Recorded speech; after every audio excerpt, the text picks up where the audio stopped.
Hi friends, good afternoon. చూడండి, చేప శన చూసారా? చేప బుర్ర అంటే చిన్న గిన్నె కాబట్టి కనిపించటం లే. చూడండి, చెరువు మాగనమాట.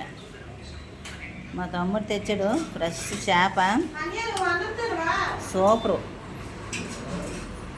పులుసు పెట్టుకొని వేడి అన్నం వేసుకొని తింటే అదిరిపోద్ది ఫ్రెండ్స్.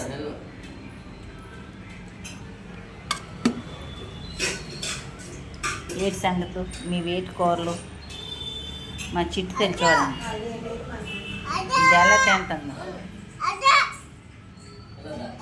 ఏ తేజ్ చూడు.